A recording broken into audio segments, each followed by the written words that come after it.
Harry Potter ve Felsefe Taşı 4. Bölüm. Anahtarların Bekçisi. Bum! Yine vurdular kapıya. Dudley sıçrayarak uyandı. Şapşal şapşal, top mu atıyorlar? Diye sordu. Arkalarında bir çatırtı oldu. Vernon enişte odaya daldı. Bir tüfek vardı elinde. Getirdiği o ince, uzun paketin içinde ne olduğunu da böylece öğrenmiş oldular. "Kim var orada?" diye bağırdı. "Uyarıyorum seni, silahım var." Bir sessizlik oldu. Sonra küt! Öylesine hızla vuruldu ki kapı, menteşelerinden sökülüp kulakları sağır edici bir gümbürtüyle yere düştü. İnsan azmanı dev gibi biri duruyordu kapıda. Yüzü yeleğe benzer uzun saçlarıyla, sarmaş dolaş sakalıyla neredeyse bütün bütünü örtülmüştü. O kadar saç sakalın arasından siyah böcekler gibi parıldayan gözleri görülebiliyordu sadece. Dev bin güçlükle kulübeye girdi. Eğilince bile kafası tavana değiyordu. Çömeldi, kapıyı alıp kolayca yerine taktı. Dışarıda fırtınanın sesi biraz kesilmişti. Dönüp odadakilere baktı teker teker. "Şimdi bir fincan çay olaydı ha? Bu yolculuk beni duman etti." Dudley'nin korkudan dona kaldığı kanepeye doğru yürüdü. "Toparlan azıcık ya tulumu," dedi yabancı. Dudley inleyerek koştu. Annesinin arkasına saklandı. Annesi de dehşet içinde çömelmiş, Vernon eniştenin arkasına geçmişti. "Ha, işte Harry," dedi dev.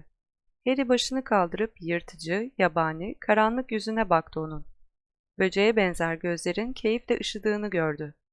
"Seni son gördüğümde minicik bir bebektin," dedi dev. "Babana benziyorsun tıpkı. Ama gözlerini annenden almışsın." Vernon enişte hışırtıya benzer garip bir ses çıkardı.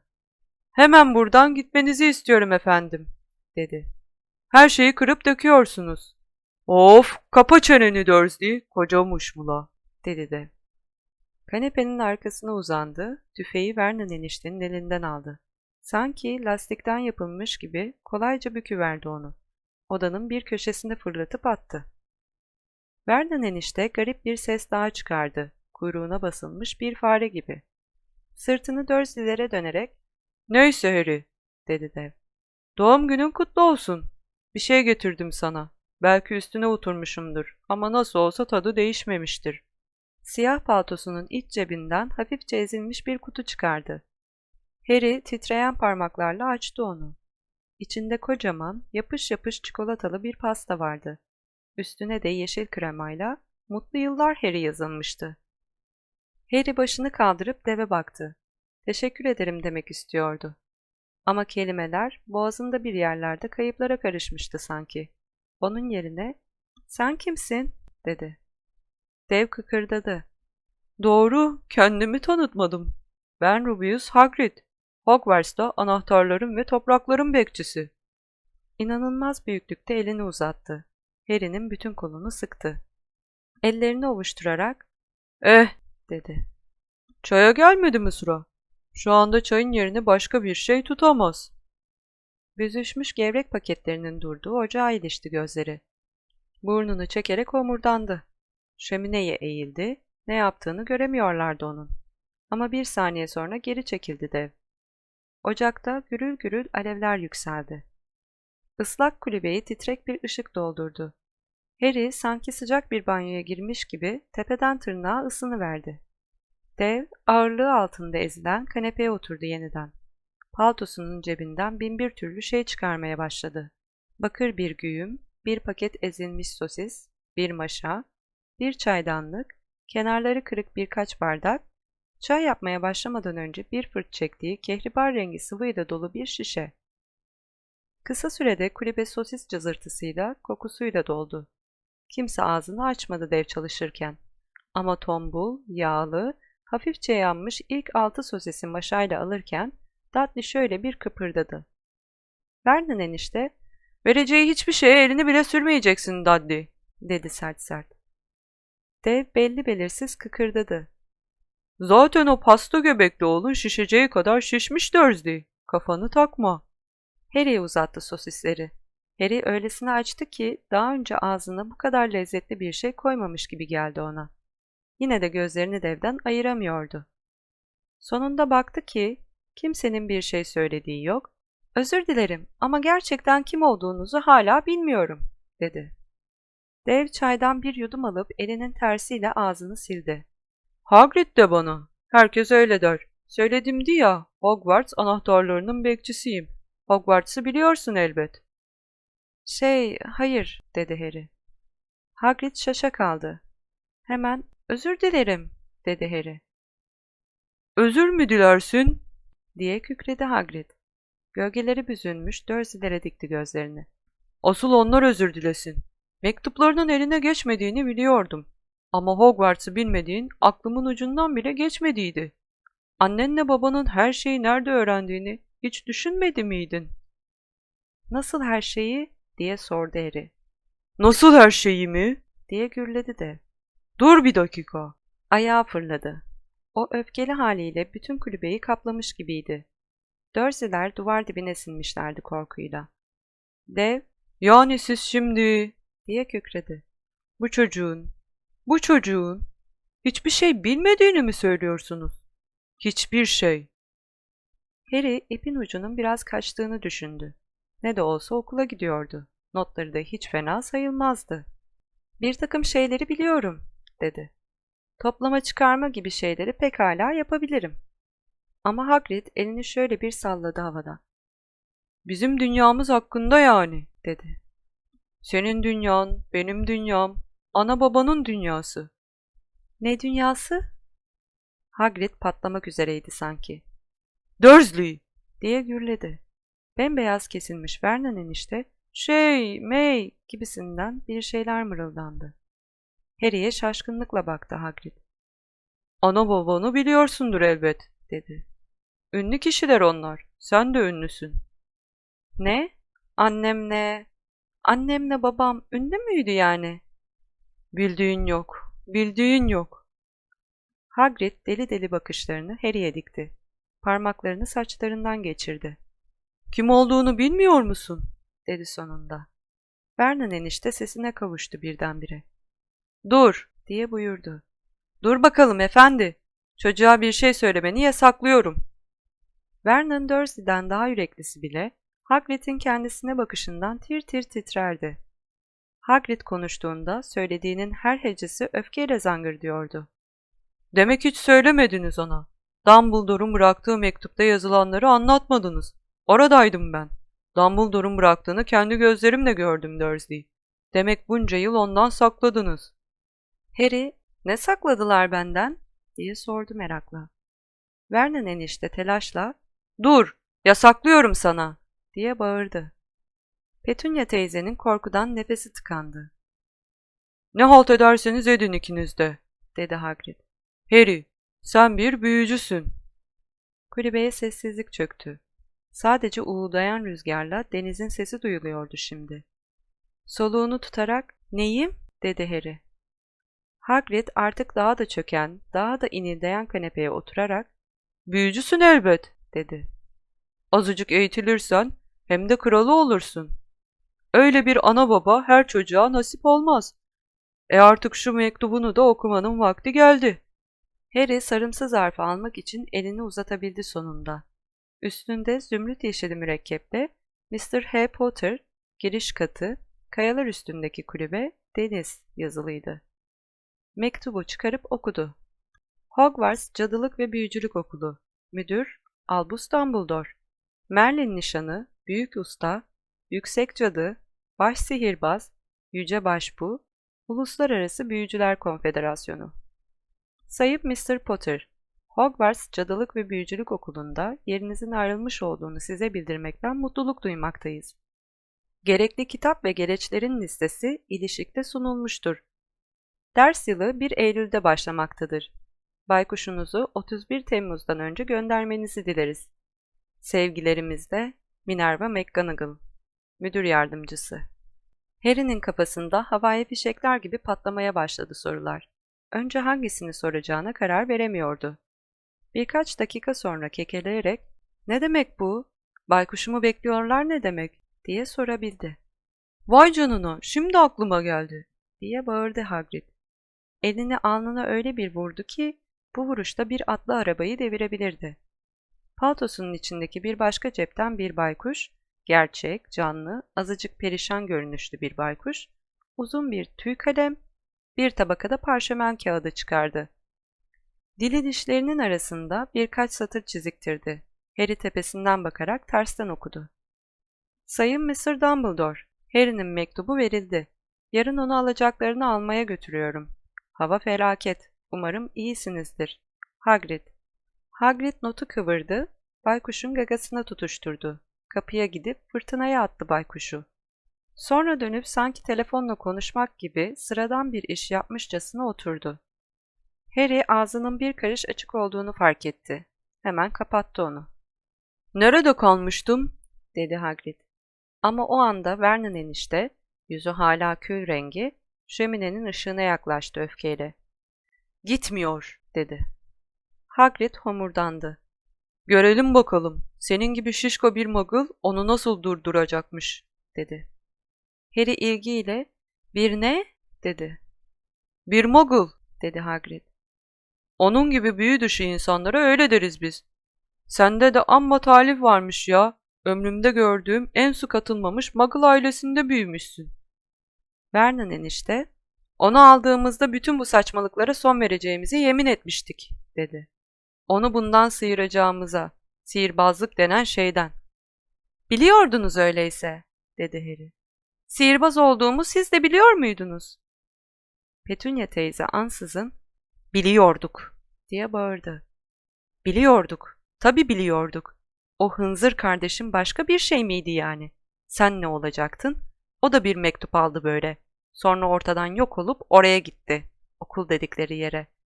Tatillerde geliyordu eve. Cepleri kurbağa yavrularıyla dolu, çay fincanlarını fareye çeviriyordu. Onu olduğu gibi garip bir yaratık olarak gören tek kişi bendim. Ama annemle babama sorarsanız yere göğe koyamadıkları Lily'ydi o. Ailede bir cadı olmasından gurur duyuyorlardı." Derin bir soluk almak için durdu. Sonra içini boşaltmayı sürdürdü. Anlaşılan bütün bunları söylemek için yıllardır bekliyordu. "Sonra Potter'la tanıştı okulda. Kaçıp evlendiler, sen doğdun. Biliyordum senin de onlar gibi olacağını. Onlar gibi tuhaf, onlar gibi anormal. Sonra da bağışla beni, gitti kendini havaya uçurttu. Sen de başımıza kaldın." Harry bembeyaz kesilmişti. Bir şey söyleyecek gücü bulur bulmaz, "Havaya mı uçurttu?" dedi. "Araba kazasında öldüklerini söylemiştiniz bana." "Araba kazası ha?" diye kükredi Hagrid. Öylesine öfkeyle fırlamıştı ki yerinden, Dursley'ler köşelerine sindiler yine. "Lily ile James Potter araba kazasında ölecek kişiler mi? Saçmalık bu, palavra. Bizim dünyamızda herkes onu biliyor. Ama daha Harry'nin kendi geçmişinden bile haberi yok." Harry, "Niye, ne oldu?" diye sordu hemen. Hagrid'in yüzündeki öfke silindi. Ansızın bir endişe aldı onun yerini. Alçak, üzgün bir sesle, "Bunu beklemiyordum," dedi Hagrid. "Dumbledore söylediydi zaten. Sana ulaşmak güç olacak dediydi. Hiçbir şeycik de bilmediğini söylediydi. Ah Harry, bunu dosdoğru anlatacak adam ben miyim bilemiyorum. Ama biri çıkıp anlatmalı. Bir şey bilmeden de Hogwarts'a gidemezsin." Dursley'lere ters ters baktı. Anlatacağım kadarını öğrenirsin hiç olmazsa. Ama bak, her bir şeyi de anlatamam. Koskoca bir esrar bu. Bir kısmı..." Oturdu, ateşe baktı birkaç saniye. Sonra, "Sanırım," dedi. "Her şey bir adamla başlıyor. Adı olacak iş değil. Adından haberim bile yok. Dünyada herkes biliyor onu." "Kimi?" Mecbur kalmadıkça adını ağzıma almam. Kimse almaz." "Neden?" "Hoppala! İnsanlar hala korkuyor Harry. Vay canına, amma zormuş bu. Neyse, bir büyücü vardı, sapıttı. Ama tam sapıttı. Daha da beter. Beterin beteri. Adı..." Hagrid yutkundu. Ama tek kelime çıkmadı ağzından. Harry, "İstersen yaz," diye önerdi. "Yok, beceremem." "Peki, Voldemort." Hagrid ürperdi. "Adını söyletme bir daha. Neyse, bu büyücü aşağı yukarı 20 yıl oluyor kendine yandaş aramaya koyuldu. Buldu da kimi korkuyordu, kimi de onun gücünden bir parça kapmaya bakıyordu. Güçlüydü güçlü olmasına. Karanlık günler Harry. Kime güveneceğini bilmiyordun. Tanımadığın cadılara, büyücülere açılmayı göze alamıyordun. Korkunç şeyler oldu. Her şeyi de ele geçiriyordu. Kimileri karşı koydu elbet. Onları da öldürdü. Canavarlık. Tek güvenli yerlerden biri Hogwarts'tı. Kim olduğunu bilirsin senin korktuğu tek adam Dumbledore'du. Okulu ele geçirmeyi göze alamadı. O sırada göze alamadı diyelim. Senin ana baban görüp göreceğim en esaslı büyücülerdendi. Hogwarts'ın en parlak öğrencileriydi onlar. İşin esrarı da burada zaten. Kim olduğunu bilirsin sen. Belki de bu yüzden onlara hiç mi hiç yanaşamadı. İkisinin de Dumbledore'a yakın olduğunu, karanlık yanlı bir alışverişleri olmadığını biliyordu herhalde. Belki de onları kandırırım diye düşündü. Belki de yolundan çekilsinler istiyordu. Herkesin tek bildiği 10 yıl önce Cadılar Bayramı'nda senin de yaşadığın köye damlamasıydı. 1 yaşındaydın sen. Evinize geldi. Sonra da Hagrid kirli mi kirli, leke içinde bir mendil çıkardı ansızın. Sis düdüğüne benzer bir sesle sümkürdü. "Özür dilerim," dedi. "Ama acı bir şey bu. Ana babanı tanırım. Onlardan iyisini bulamazdın dünyada. Her neyse. Kim olduğunu bilirsin sen onları öldürdü. Sonra da asıl esrar burada işte seni de öldürmeye kalktı. Temiz iş yapmak istiyordu herhalde. Ya da adam öldürmek hoşuna gidiyordu. Ama beceremedi. Alnındaki o izi hiç merak ettin mi? Sıradan bir kesik değil o. Güçlü bir kötülük dokundu muydu olur. Ana babanın evinizin bile icabına baktı. Ama sana dokunamadı. Bu yüzden ünlüsün Harry. Birini öldürmeyi aklına koysun, o kimse sağ kalamazdı. Bir tek sen yaşadın. Zamanın en iyi cadılarını, büyücülerini öldürdü. McKinnon'ları, Bon'ları, Privet'ları, sen ise bir bebektin daha. Sağ kaldın. Harry'nin kafası dayanılmaz acılar içindeydi şimdi. Hagrid'in anlattıkları sona ererken, o göz kamaştırıcı yeşil ışığın çaktığını gördü yine. Daha önce hatırlamadığı kadar açık biçimde. Bir şey daha hatırladı. Kendini bildi bileli ilk kez tiz, soğuk, zalim bir kahkahayı. Hagrid üzüntüyle ona bakıyordu. "O yıkık evden ben kendim çıkardım seni. Dumbledore'un buyruğuyla. Seni bu salaklara getirdim." "Hepsi palavra," dedi Vernon enişte. Harry sıçradı. Dursley'lerin orada olduklarını unutmuştu sanki. Vernon enişte cesaretini toplamışa benziyordu. Hagrid'e bakıyordu öfkeyle. Yumruklarını sıkmıştı. "Şimdi beni dinle çocuk," diye homurdandı. "Sende garip bir şey olduğunu ben de kabul ediyorum. Adam akıllı bir sopa bunun hakkından gelirdi belki. Annenle baban için anlatılanlar ise evet, acayip kişilerdi onlar. Bunu yadsımanın bir anlamı yok. Bana sorarsan dünya onlarsız daha iyi. Akıllarına eseni yaptılar. O garip büyücüler arasına karıştılar. Tam da düşündüğüm gibi oldu. Böyle karanlık bir sonla karşılaşacaklarını hep biliyordum." O anda kanepeden fırladı Hagrid. Paltosunun içinden eski püskü pembe bir şemsiye çıkardı. Onu Vernon enişteye kılıç gibi sallayarak "Ayağını denk al Dursley," dedi. "Ayağını denk al. Tek laf daha edersen..." Sakallı bir dev tarafından şemsiyeyle şişlenmeyi göze alamayan Vernon enişte cesaretini bir anda yitirdi yine. Duvar dibine sığınıp sustu. Ağır ağır soluyarak "Hah şöyle," dedi Hagrid. Kanepeye oturdu. Kanepe bu kez iyice çöktü artık. Bu arada sorulacak yüzlerce soru geliyordu Harry'nin aklına. "Peki özür dilerim yani, kim olduğunu bilirsin sene ne oldu?" "Güzel soru Harry. Yok oldu. Kayıplara karıştı. Seni öldürmek istediği gece. Sen de böylece daha ünlü oldun. Anlıyorsun ya, en büyük esrar bu. Gittikçe güçleniyordu. Niye çekip gitti? Rivayete bakılırsa ölmüş. Bana sorarsan palavranın daniskası. Ölecek kadar insanlık yoktu içinde. Bir rivayete bakılırsa da hala turp gibi. Pusuya yatmış ama ona da inanmıyorum. Yandaşları bize katıldılar yine. Kimileri sanki derin bir uykudan uyanmış gibi. Dönecek olaydı öyle yapmazlardı. Çoğumuz yaşadığına inanıyoruz. Ama gücü kalmamış diyoruz. Artık bu işi götüremeyecek kadar zayıflamıştır. Sen de bir şey var Harry. Onun sonunu da bu yazdı. Hiç hesaplamadığı bir şeyle karşılaştı o gece. Neydi bilmiyorum. Kimse bilmiyor. Ama seninle ilgili bir şey onun canına okudu. Hagrid gözlerinde parıldayan bir sıcaklıkla, saygıyla baktı Harry'e. Ama Harry gurur duyup sevineceğini, bu işte korkunç bir yanlışlık olduğunu düşünüyordu. Büyücü mü? Kendisi mi? Nasıl büyücü olabilirdi ki? Bütün yaşamını Dudley'nin yumruklarına, Petunia teyze ile Vernon eniştenin aşağılamalarına katlanarak geçirmişti.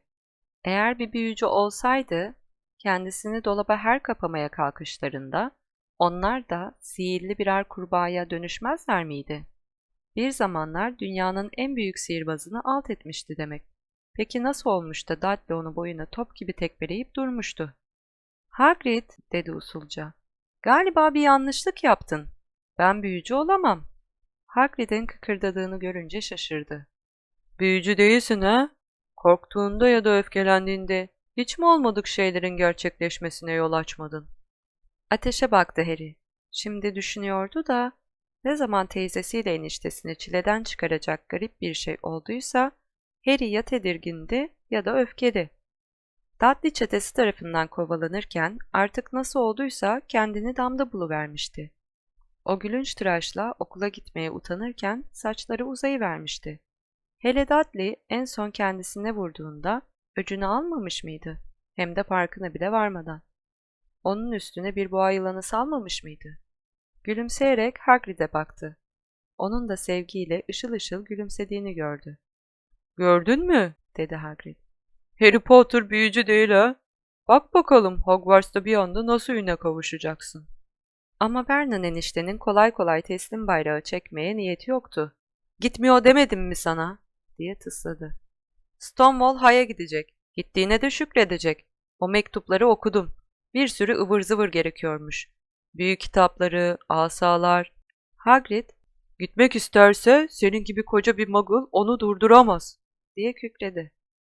Lily ile James Potter'ın oğullarının Hogwarts'a gitmesini engelleyeceksin ha? Kafayı üşütmüşsün sen. Onun adı daha doğar doğmaz ezber edilmişti. Dünyanın en iyi cadılık ve büyücülük okuluna gidecek.